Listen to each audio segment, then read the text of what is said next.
Ultra Seven adalah salah satu Ultraman awal yang dianggap sebagai Ultraman sukses dan menjadi idola di awal kemunculan Tokusatsu ini. Tak heran jika Ultraman lainnya banyak yang berkiblat pada Ultra Seven. Nah, lalu Ultra mana saja yang dianggap merupakan reinkarnasi Ultra Seven karena memiliki banyak kemiripan dari segi fisik hingga alur ceritanya? Langsung saja simak daftarnya ya.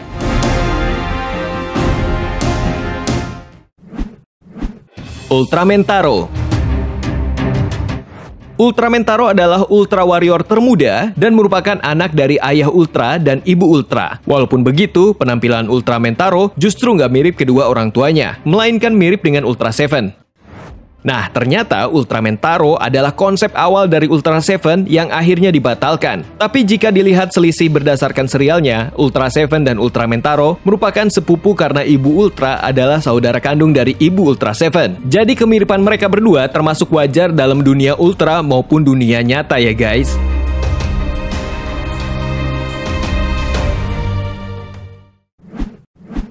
Ultraman Agul. Mungkin terdengar asing bahkan bagi para penggemar Ultraman ya guys. Nah, Ultraman Agul sendiri adalah Ultra Biru pertama sekaligus karakter anti-hero sendiri dalam serial Ultraman. Ultraman Agul merupakan reinkarnasi dari Ultra Seven karena konsep warna biru pada kostumnya sebenarnya ide awal untuk konsep Ultra Seven. Namun, sama seperti Ultraman Taro, konsep tersebut dibatalkan dan akhirnya baru digunakan pada Ultraman Agul. Selain itu, kebiasaan Ultraman Agul yang sering menyilangkan kedua tangan di depan dada saat sedang berdiri tegak juga menggunakan referensi kebiasaan Ultra Seven.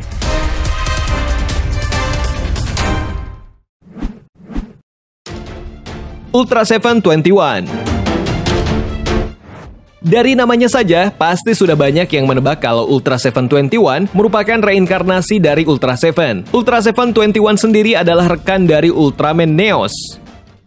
Tapi Ultra Seven 21 memang menggunakan referensi dari Ultra Seven dan sengaja ditujukan untuk memberikan gambaran Ultra Seven di abad ke-21. Senjata Ultra Seven 21 yang tersimpan di kepalanya juga diambil dari senjata khas Ultra Seven bernama Ice Ladder. Awalnya, Ultra Seven 21 ini adalah anggota Space Garrison dan dia nggak bisa meninggalkan jabatannya untuk melindungi bumi. Tapi karena tanggung jawab melindungi bumi sebenarnya merupakan tanggung jawab Neos, akhirnya Ultra Seven 21 diperbolehkan untuk ikut ke bumi untuk membantu Ultraman Neos. Jadi bukan sebagai pelindung utama bumi ya guys.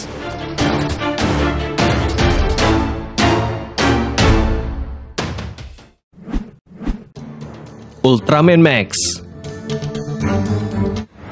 Ultraman Max mungkin adalah Ultra yang paling mirip dengan Ultra Seven dari segi penampilan. Walaupun namanya sangat berbeda jika dibandingkan dengan Ultra Seven 21. Bahkan banyak penggemar Ultra Warrior yang berpendapat bahwa keduanya merupakan kakak beradik loh guys. Dilihat dari segi kostumnya sendiri, desain kostum Ultraman Max memang diakui terinspirasi dari desain kostum Ultra Seven, yaitu didominasi oleh warna merah dan silver, dengan mata kuning dan permata berwarna biru terang. Salah satu ciri khas Ultra Seven di bagian bentuk kepala pun juga sama dengan Ultraman Max, termasuk senjata khas yang dimiliki oleh Ultra Seven. Nyatanya, bukan hanya Ultra Seven 21 yang memiliki senjata tersebut guys, tapi Ultraman Max pun juga memiliki senjata unik tersebut.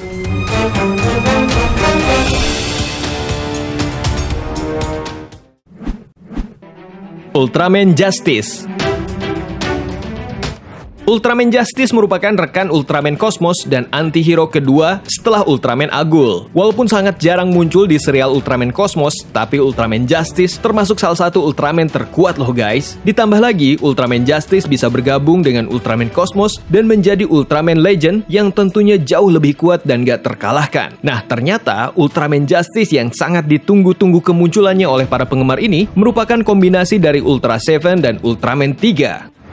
Ultraman Justice sendiri juga memiliki umur yang sama dengan Ultra Seven, yaitu 17.000 tahun. Serta penampilan pertamanya pun bertepatan dengan ulang tahun Ultra Seven yang ke-35 tahun. Tapi perbedaannya adalah Ultraman Justice gak memiliki senjata di bagian kepalanya yang menjadi ciri khas dari Ultra Seven dan para reinkarnasinya.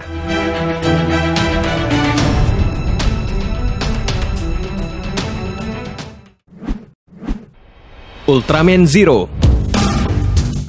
Ultraman Zero adalah Ultraman termuda, tapi sangat tangguh dan kuat guys. Nah, Ultraman Zero ini wajar saja jika memiliki kemiripan dengan Ultra Seven, karena Ultraman Zero memang merupakan anak dari Ultra Seven. Meskipun begitu, jika dilihat dari penampilan fisiknya saja, kostum Ultraman Zero terlihat sedikit berbeda karena warnanya lebih didominasi dengan biru dan Ultraman Zero memiliki 2 tanduk di atas kepalanya.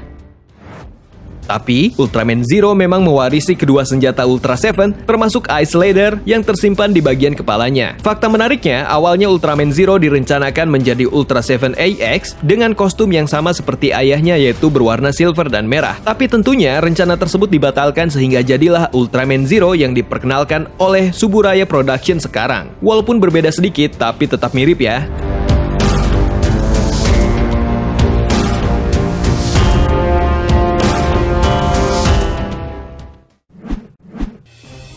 Nah, itu dia 6 serial Ultraman hasil reinkarnasi Ultra Seven. Gimana menurut kalian? Terima kasih sudah menonton dan sampai jumpa lagi.